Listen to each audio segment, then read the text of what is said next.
계속해서 로마서 말씀을 나누겠습니다. 이 9장 말씀을 오늘 함께 나누게 되는데 사도 바울은 그런 심정이 있었어요. 많은 사람들이 구원받기를 원하는 것, 모든 사람들이 다 구원받기를 원하는 것이 사도 바울의 애절한 심정이었어요.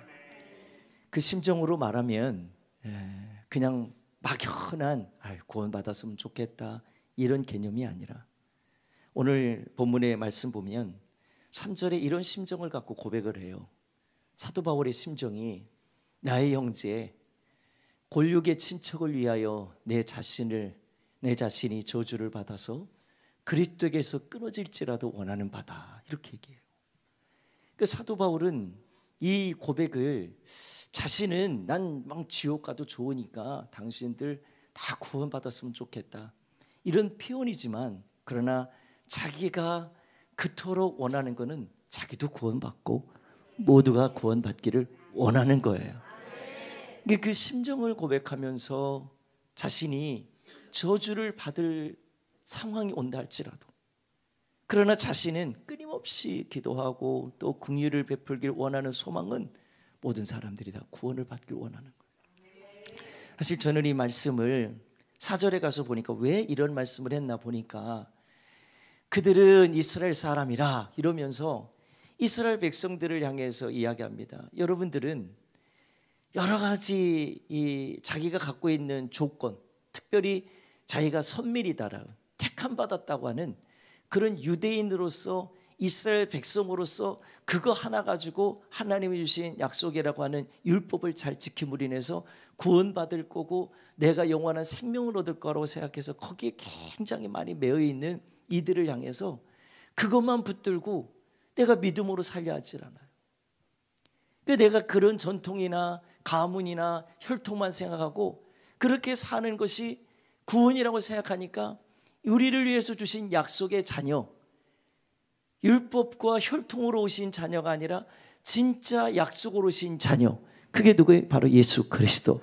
그분을 믿지 않으려고 하는 그 이스라엘 유대인들을 향해서 끊임없이 선포하는데, 그들이 혈통 때문에, 그들이 가문 때문에, 그들이 갖고 있는 여러 가지 전통 때문에 예수 그리스도를 나의 구주로 영접하지 못하고 믿음으로 살지 못한다면, 이건 정말 가장 안타까운 일이 아닐 수가 없는 거죠. 저는 이 말씀을 준비하면서 이 시대를 한번 돌아보게 됐어요. 이 시대가 어떤 시대입니까? 우리가 많은 시대들이 있지만 전무후무한 시대라고 보는 게 뭐냐면, 이 코로나 때문에 많은 사람들이 걱정과 염려를 수없이 많이 해오고 있고, 아직도 이게 종식되지 않아서 그것 때문에 근심도 하고 염려도 합니다. 근데 근심과 염려를 한다고 해서 이게 끊어지면 좋겠는데, 근심 염려 가지고는 끊어지질 않아요. 더 문제는 뭐냐면, 이것 때문에 수없이 많은 사람들이 믿음에서 떨어져 나가고 믿음과 상관없이 삶을 살아가는 사람들이 너무 많다는 거예요. 근데 그들은 이런 소망을 갖고 있어요. 그렇게 하는 분들은 무슨 소망이냐면, 나 코로나 때문에 그렇지만 코로나 끊어지면 나 교회 갈 거야. 나 코로나 이거 끝나버리면 이제 나 믿음으로 살 거야. 근데 저는 사실 그 말을 신빙성 있게 받아들일 수가 없어요. 목회자로서 이 마음들을 듣고 보니까 그 마음을 그대로 받아들이고 이해하기가 참으로 어려워요. 하나님도 형편을 아실 거라는 거예요. 하나님도 나의 안타까움을 아실 거라는 거예요. 내 마음을 아실 거라는 거예요. 그래서 그분은 언제든지 살아있기 때문에 나를 언제든지 붙들 거라고 생각하는 거예요. 근데 하나님은 그렇다 말하지 않았어요. 네가 하나님의 뜻대로 살려 하지 않는데 나는 너를 도울 수 없다는 거예요. 네가 나와 함께하지 않으려고 하는데 내가 너를 지켜줄 수 없다는 거예요. 하나님은 우리를 향해서 끊임없이 요구하는 것은 나와 함께하기를 원해요. 우리와 함께하기를 원해요. 그래서 우리들의 모든 삶을 다 구원하시겠다고 하는 것은 안 믿어도 좋고, 혈통이 아니어서 유대인이 아니고 우리는 대한민국 사람이니까 그 사람들은 다 하나님이 사랑해 주신다고 그랬으니까 그냥 무조건 다 사랑받아서 구원받는 줄 알아요. 아닙니다. 착각입니다. 분명히 사도 바울은 그 심정으로 이야기하는, 어떤 심정이냐면 3절에 분명히 그랬어요. 그리스도에게서 끊어질지라도 원하는 것이 뭐냐면, 자기가 그리스도에서 끊어진다고 하는 것은 나는 주님 안 믿겠다고 하는 게 아니에요. 모세도 이런 말을 했잖아요. 모세도 생각할 때 신명기에서 그는 말합니다. 뭐라고 그러냐면, 내가 생명책에서 지워질지라도 저들의 죄를 용서해 주시고 하나님 구원해 주시옵소서, 이 심정으로 기도하는 모세도 있어요. 우리 모든 성도들이, 우리 모든 자녀들이 다 구원받기를 원하는 것은 목사의 소원 정도가 아니라 하나님이 그토록 원하는 소원이라는 거예요. 하나님이 원하시는 소원인데 우리들이 그 하나님을 인정하지 않고 믿으려 하지 않으니까 하나님의 음성도 거부하고 하나님의 뜻도 거부하고 내 마음대로 내 생각대로 살겠다는 거예요. 그러다 보니까 이 코로나 시대에 우리 사랑하는 이들을 보니까 믿음으로 어떻게 하든지 간에 살려고 하는 사람이 있는 반면에 믿음에서 점점점 멀어지고, 그리고 심지어는 교회를 아이들처럼 학원을 끊듯 나 교회 끊을 거야 이러고 끝내보는 사람들이 너무 많아요. 이런 모습을 볼 때마다 그런 생각이 드는 게 뭐냐면, 교회 앞을 지나가는 성도들을 제가 봅니다. 1층 로비에 앉아서 있으면 여러 사람들이 지나가는데 오늘 영상을 보고 있는지는 모르겠어요.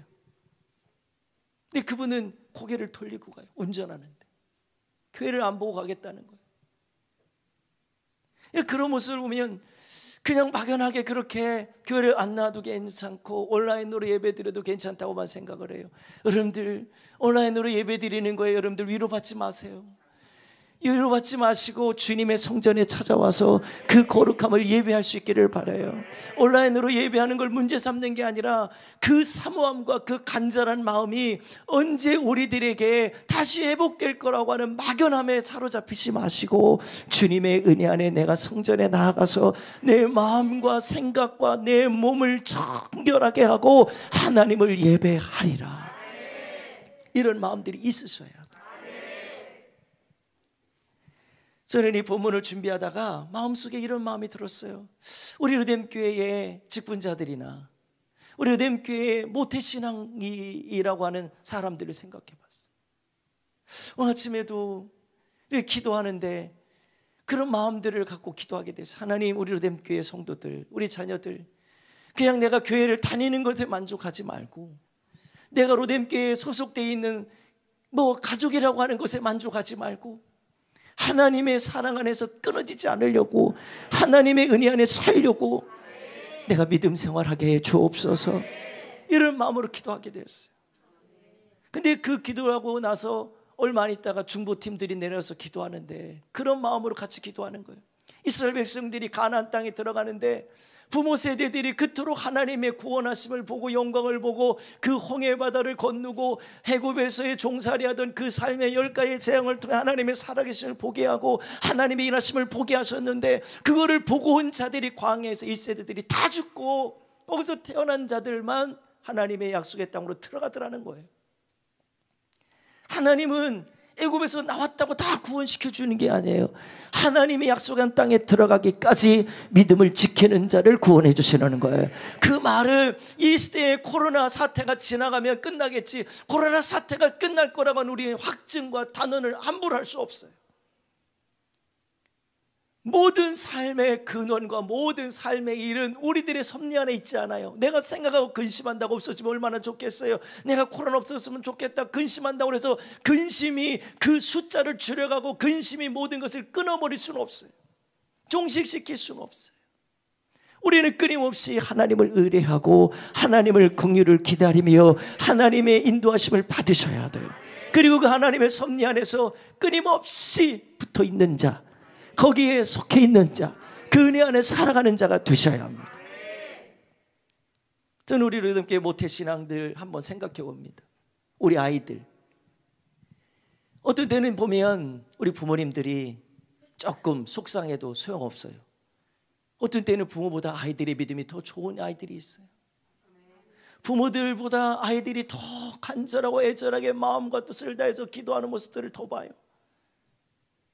어떤 때는 이 아이들이 우리 교회의 직분자가 되고 우리 교회 아이의 충성자가 되고, 그리고 하나님이 기뻐하는 일에 순종하는 우리 아이들이 더 순종하는 것을 보면 이 아이들이 그 자리에 서서 쓰임 받았으면 좋겠다는 마음을 갖게 돼요. 목사이기 때문에, 장로님이기 때문에, 권사님이기 때문에, 집사님이기 때문에 내가 연륜이 얼마큼 되고, 내가 신앙의 연수가 어떻게 되고, 내가 가문이 몇 대가 되고, 이것이 하나님이 쓰임받는 조건이 아니라 오늘도 순종하고 믿음으로 사는 자의 삶을 하나님은 받으신다는 거예요. 이스라엘 백성들은 그것 때문에 가슴 아픈 거예요. 왜 저들이 바울이 볼 때 그랬어요? 저들은 왜 예수 그리스도를 믿지 않고, 약속의 자녀인 예수 그리스도를 믿지 않고, 왜 혈통 따지고 아브라함의 가문 따지고 그렇게 해서 자기들이 율법을 잘 지키는 것으로 구원받을 거라고 생각했을까? 이들의 생각은 거기에 머물러 있어요. 그래서 예수 그리스도를 나의 구주로 믿으려 하지 않아요. 요한복음 1장 12절에는 분명히 말합니다. 영접하는 자고 그 이름을 믿는 자들에게는 하나님의 자녀되는 권세가 있다는 거예요. 권세를 주신다는 거예요. 내가 영접을 해야 돼요. 내가 교회를 다닌다는 걸 주님이 묻는 게 아니라 네 안에 예수가 있냐는 거예요. 네 삶에 예수가 주인이 되어주시냐는 거예요. 그러니까 우리가 주님을 믿는 믿음과 그 은혜로 사는 것은 내 신념이나 나의 종교성에 의해서 사는 게 아니고, 내 부모님이 교회를 다니니까 내가 구원받는 게 아니라, 어린아이라 할지라도 부모라 할지라도 내가 예수님 믿고 구원받아야 돼요. 이 믿음으로 사는 자에게 그 영광도, 그 은혜도, 구원도, 영원한 천국도 이루어짐을 믿으시길 바랍니다. 사도 바울의 큰 고민거리가 그거였어요. 왜 십자가의 복음을 거부할까? 몰라서 그렇죠. 약속이라고 하는 하나님의 약속을 믿지 않아서 그래요. 우리가 수없이 많은 말씀 중에 그렇다고 해서 이스라엘 백성들이 다 끝난 거냐? 아니라는 거예요. 이스라엘 백성들이 생각할 때는 이것을 붙들고 살면, 그것을 붙들고 고집부리면 될 거라고 생각했는데 그게 아니라는 거죠. 오늘 6절에 보니까 그러면 끝이 아니라, 6절의 본문의 말씀은 아니지만 제가 한번 이 말씀을 앞에 기록했는데 한번 읽어봅니다. 다 같이 한번 읽습니다. 그러나 하나님의 말씀이 폐하여진 것 같지 않도다. 이스라엘에게서 난 그들이 다 이스라엘이 아니요, 이스라엘 사람들이 다 구원받거나 하나님의 자녀가 된다는 사실이 아니라는 거예요. 혈통도 아니고 가문도 아니고 이스라엘에서 태어났으니까 다 구원받는 게 아니라는 거예요. 이 이야기를 더 구체적으로 말하면, 이게 폐허지지 않는 거는요, 실패로 돌아가지 않는 것은 하나님이 저 사람들을 택하시고 우리를 구원하시겠다고 하는 약속은 그냥 약속이 아닙니다. 우리의 모든 삶을 다 붙드실 뿐만 아니라 그들의 삶을 지키시고 인도하시겠다는 것은 이스라엘만이 아니라 오늘 약속의 자녀, 오직 예수 그리스도를 믿고 그분이 나의 구세주가 되심을 믿는 그 믿음으로 사는 자들에게 그 믿음의 역사를 이루어 주시겠다는 거예요. 저와 여러분들은 오늘 이스라엘에 태어난 자들이 아닙니다. 이스라엘 백성들은 생각을 했어요. 이방인들은 다 구원받을 수 없다는 거예요. 심지어는 성경에 보니까 예수님 시대에는요, 이방 사람들을 개 취급했다는 거예요. 동물만도 못한 사람으로 취급했다는 거예요. 그러니까 그런 사람들을 생각해 보니까 구원받은 사람은 이스라엘만이고 구원받지 못한 사람들은 이스라엘 외 나머지 사람들이 다 다르는 거예요. 그러니까 하나님의 약속의 구원은 그게 아닌데, 약속의 구원은 그게 아니고 혈통과 가문이 아니라 사람의 몸에서 난 씨에 의해서 태어난 자가 끝이 아니라, 우리는 약속의 신 예수 그리스도를 통해서 구원받는 사실을 인정도 하지 않지만 믿으려 하지 않기 때문에 이런 엄청난 오류를 가지고 그들이 살았다는 거예요. 저는 이 부분을 생각하면서 약속의 자녀가 누구냐? 믿음에서 난 자예요. 그 믿음은 뭐예요? 오직 예수 그리스도를 믿는 거예요. 따라서 예수 그리스도를 나의 구주로 믿습니다. 아멘, 아멘. 오늘 본문은 아니지만 15절과 16절의 말씀 보면 이런 이야기를 했어요. 15절과 16절에 모세에게 이르되 내가 긍휼히 여길 자를 긍휼히 여기고 불쌍히 여길 자를 불쌍히 여기리라 하셨으니, 16절 그런즉 원하는 자로 말미암도 아니요 다른 박질하는 자로 말미암도 아니요 오직 긍휼히 여기시는 하나님으로 말미암음이니라. 아멘. 28절 말씀 또 넘어가서 보면 이런 말을 했어요. 다 같이 한번 읽어봅니다. 시작. 그런즉 하나님께서 하고자 하시는 자를 긍휼히 여기시고 하고자 하시는 자를 완악하게 하시느니라. 아멘. 이 부분에 대해서 오늘 바울은 이 부분을 호세아서와 이사야의 말씀을 두 군데를 인용해서 그거를 더 부연 설명을 해줍니다. 요약을 여러분들에게 굳이 읽어드리고 함께 나누려고 하는 이유는 호세아서 2장 23절의 말씀 보니까 뭐라고 그러냐면 이 백성들이 그냥 유대인으로 이스라엘 백성으로서 그것이 구원의 조건이 아니고 하나님의 계획은 거기서 끝이 아니라 이 말씀 그대로예요. 한번 다 같이 읽어봅니다. 시작. 내가 나를 위하여 그를 이 땅에 심고 긍휼히 여김을 받지 못하였던 자를 긍휼히 여기며 내 백성 아니었던 자에게 향하여 이르기를 너는 내 백성이라 하리니 그들은 이르기를 주는 내 하나님이시라 하리라 하시니라. 아멘. 잘 보세요. 내 백성이 아니었던 자를 향하여 이르기를 너는 내 백성이다. 아멘. 그게 저와 여러분들이에요. 그가 저와 여러분들이에요. 그리고 그 다음에 그랬어요. 주님이 그거에 대한 반응으로 우리들이 반응하니까 주님이 이렇게 고백했어요. 내 하나님이시라 고백하니까 내가 너를 내 백성으로 삼겠다는 거예요. 내가 너를 인도해 주겠다는 거예요. 호세아 1장 10절의 말씀도 보니까 그러나 이스라엘 자손의 수가 바닷가의 모래같이 되어서 헤아릴 수도 없고 셀 수도 없을 것이며 전에 그들에게 이르기를 너희는 내 백성이 아니라 한 그곳에서 그들에게 이르기를 너희는 살아계신 하나님의 아들들이라 할 것이니라. 아멘. 이사야에서도 마찬가지로 29절의 말씀을 보니까 오늘 본문에 29절 오늘 본문 안 해놨구나. 오늘 이 본문에 보면 이사야가 그런 얘기를 했어요. 29절에 오늘 본문에 읽질 않았지만 9장 29절에 그랬어요. 하나님이 미리 아신 자들을 또한 그 아들의 형상을 본받게 하기 위하여 미리 정하셨으니 이는 그로 많은 형제들 중에서 맏아들이 되게 하려 하심이라. 30절 또 그리 정하신 그들을 또한 부르시고 부르신 그들을 의롭다 하시고 의롭다 하신 그들을 또한 영화롭게 하셨느니라. 아멘. 저는 이 말씀을 정리해서 보니까 그거예요. 오늘도 내가 나의 구주이신 예수 그리스도를 나의 구주로 영접하고 믿는 자에게 하나님 자에 대한 권세를 주시겠다는 거예요. 이스라엘이기 때문에 구원이 아니라는 거예요. 내 아버지가 내 어머니가 직분자기 때문에 구원해 주시겠다는 게 아니라는 거예요. 오늘 어린아이 할지라도 어른이라 할지라도 모든 이들이 예수 그리스도를 나의 구주로 믿고 살아계신 하나님의 아들로 믿고 믿음으로 사는 그들에게 다 누구든지 구원을 주시겠다는 거야.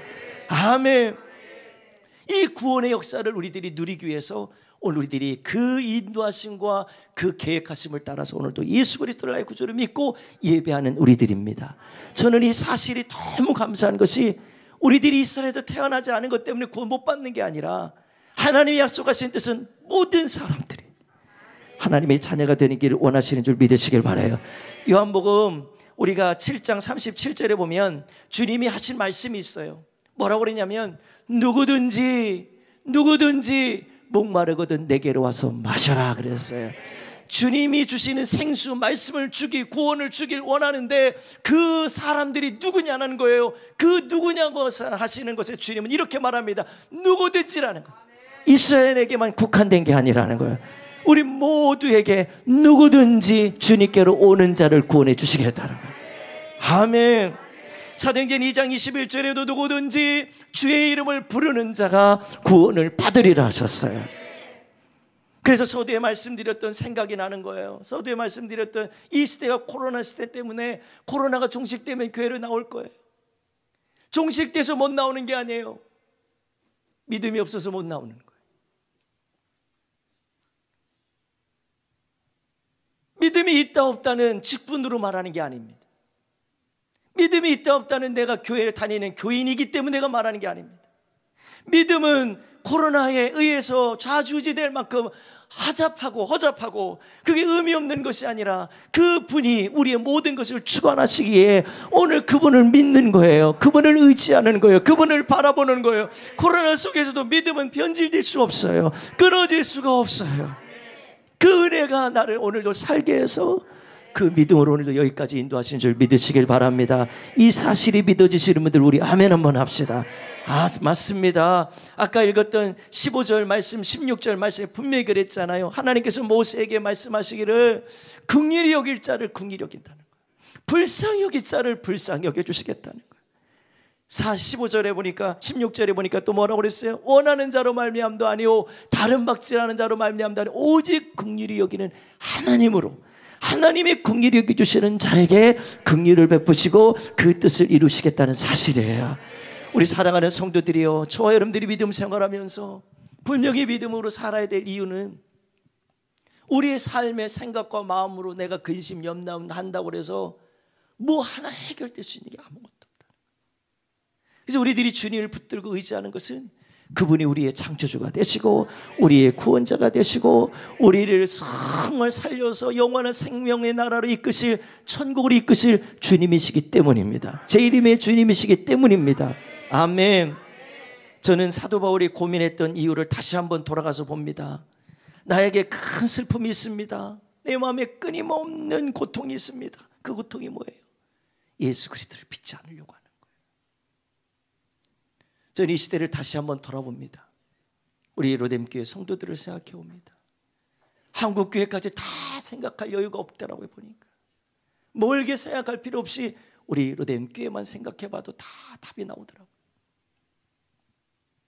그게 무슨 답이냐면 이 시대가 이렇다 저렇다 말하고 이런 형편 저런 형편 말하고 내 기분이 어떻고 내 감정이 어떻고 내 삶의 무게가 어떻고 수많은 얘기들을 다 합니다. 근데 그것 때문에 조바심하고 뼈가 마르는 근심과 염려를 함에도 불구하고 하나님이 나를 도우실 거라는 생각은 잘 안 해요.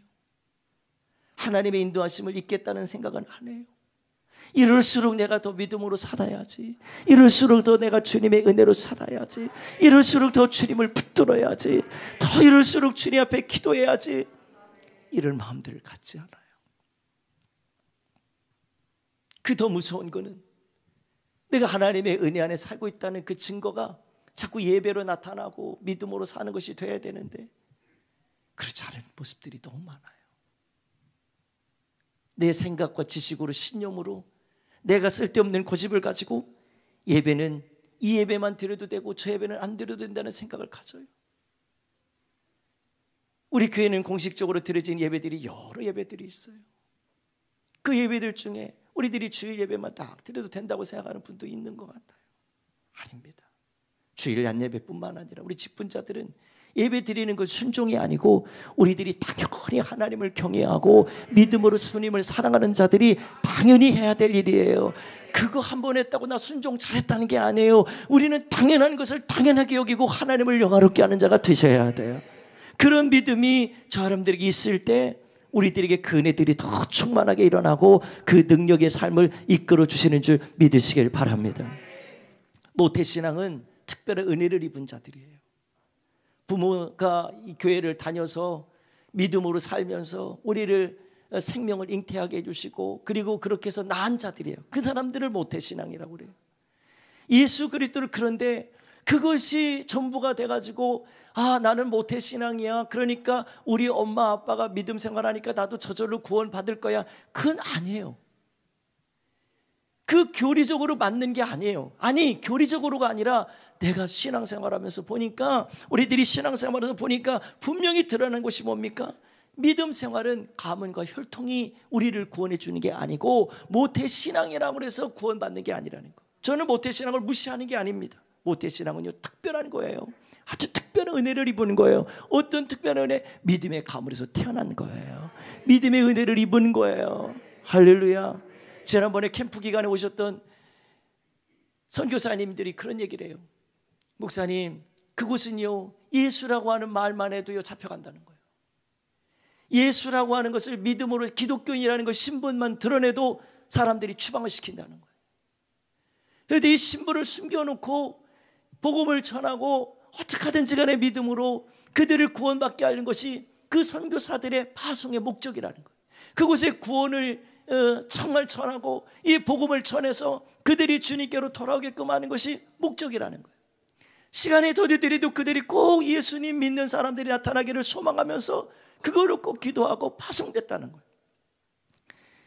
그 모습을 보면서 정말 예수님 한번 이름 부르는 거, 그래서 여기 와서 아이들과 함께 같이 예수님 이거 한번 부르짖는 게 주여라고 부르짖는 게 얼마나 막 눈물 나는 일인지, 이게 사실 주여 이렇게 하면서 우리 눈물 흘려본 사람 얼마나 되겠어요. 예수님 부르면서 우리 눈물을 흘려본 적 얼마나 되겠냐고. 그 이름이 얼마나 소중한지 그 땅에 가보니까, 그곳에 가보니까 그렇게 그토록 소중하더라는 거예요. 오늘 우리는 그 예수의 이름을 소중하게 여기지 못하고 있다는 거예요. 우리들이 그 이름의 그 능력을 너무 우리들이 무시하고 산다니까요. 핑계를 대요. 바빠요. 나 피곤해요. 그런 마음들 때문에 자꾸 그렇게 주님의 은혜 안에 살려 하지 않은 모습들이 너무 많다는 거예요. 그러면서 우리의 모습들을 다시 한번 생각해보게, 모태신앙이 얼마나 귀한 은혜인지, 내가 모태신앙이다. 이 모태신앙은 특별한 은혜를 입고 태어난 자들이란 말이죠. 그런데 이 모태신앙의 특권을 여기지 않고 도리어 세상에게 나는 이렇게 특권을 받았으니까 신앙생활 그렇게 그냥 대충 해도 된다, 그런 법이 성경에 어디 있냐는 거예요. 없죠.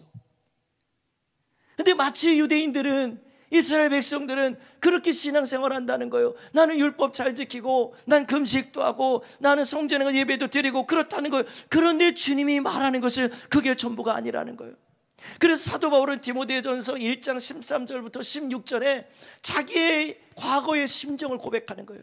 내가 유대인이고 바리새인이고 내가 특별히 하나님의 은혜를 입은 택함 받은 사람이라고 생각했던 그가 이렇게 고백해. 예수님 만나고 나서 내가 전에는 비방자요, 박해자요, 폭행자였으나 도리어 긍휼을 입은 것은 내가 믿지 아니할 때 알지 못하고 행하였습니다.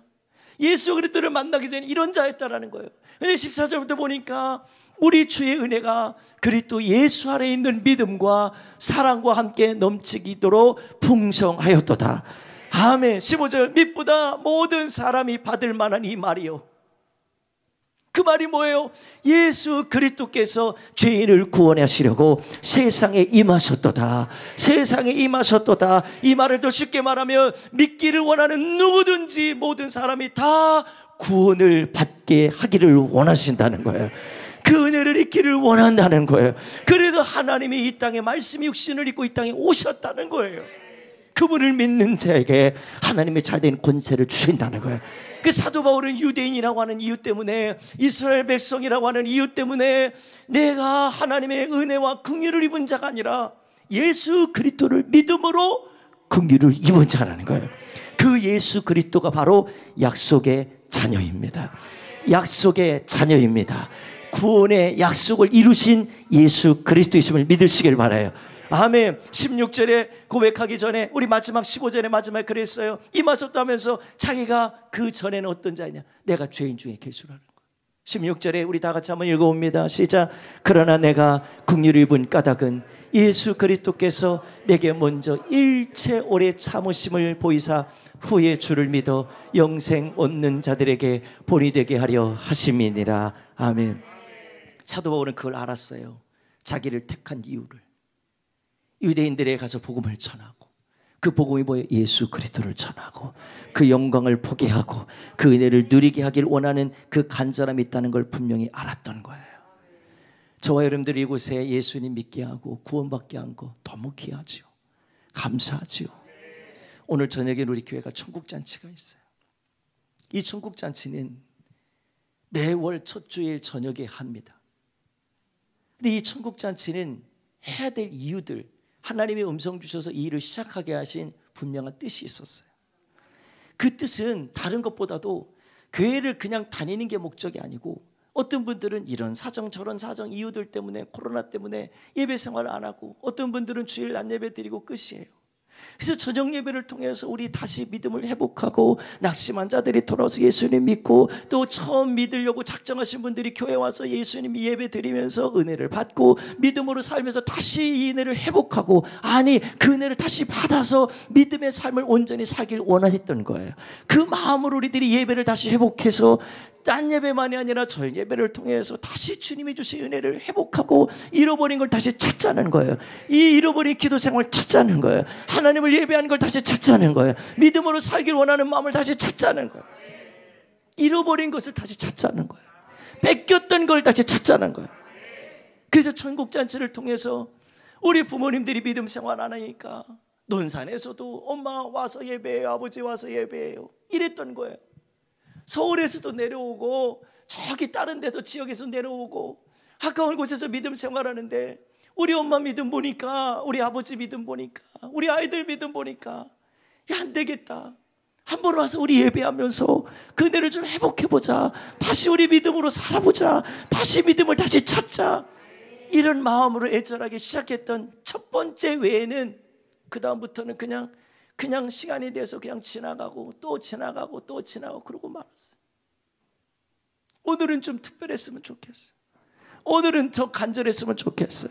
오늘은 이 천국잔치를 통해서 하나님이 구원받을 자들을 불러주시고 하나님의 은혜를 사모하는 자들이 돌아오게 하시고 기도하고 정말 예수님 믿어 구원받으십시다 그렇게 선포해서 들었던 자들이 돌아오는 역사들이 오늘 귀한 밤에 있기를 간절히 주의 이름 축원합니다.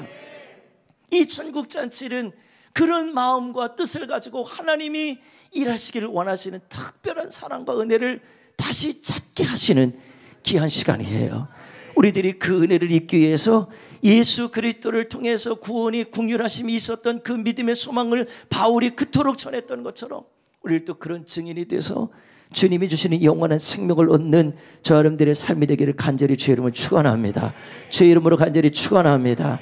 오늘 본문에 읽었던 말씀 중에 그것을 인용했던 호세의 말씀을 하나만 더 다시 아까 읽었던 말씀 호세아 2장 23절 다시 한 번만 읽어보도록 합니다.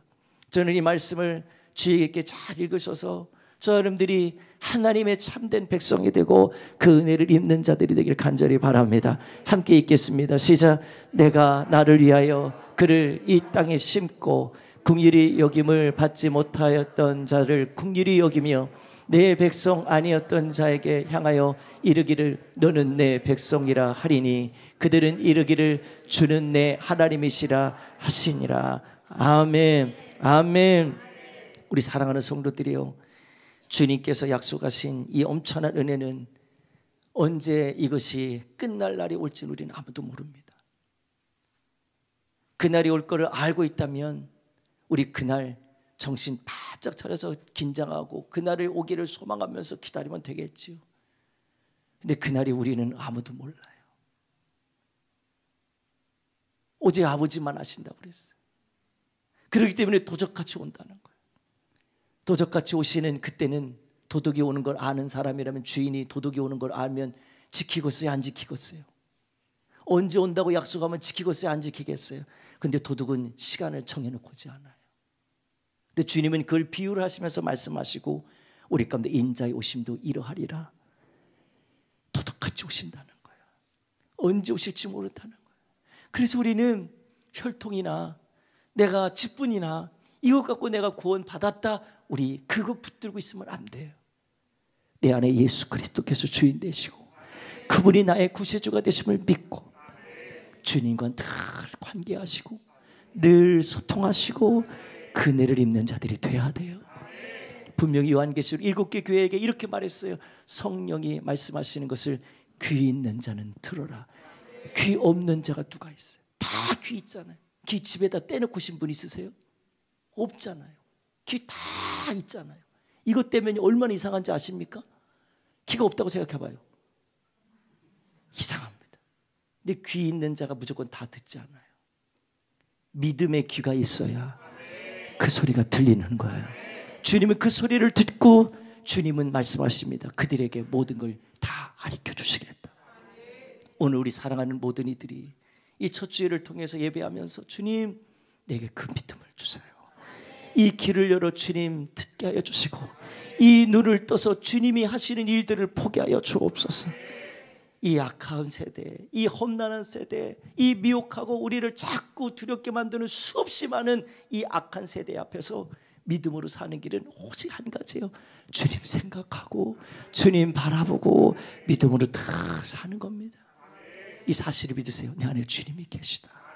나는 하나님의 자녀다. 나는 예수의 피로 씻음받은 자녀다. 이 사실이 믿어지는 믿음의 삶을 살게 되기를 주의 이름으로 축원합니다. 아멘. 한번 따라서 나는 하나님의 자녀입니다. 예수님의 이름으로 구원받은 자녀입니다. 예수의 피로 죄 씻음 받은 자입니다. 아멘. 이 믿음의 확신을 가지고 주님이 부르시는 그날, 주님 오시는 그날 다 신령한 몸을 입고 영광의 날에 서게 되는 택함 받은 약속의 자녀들이 되기를 주의 이름으로 간절히 축원합니다.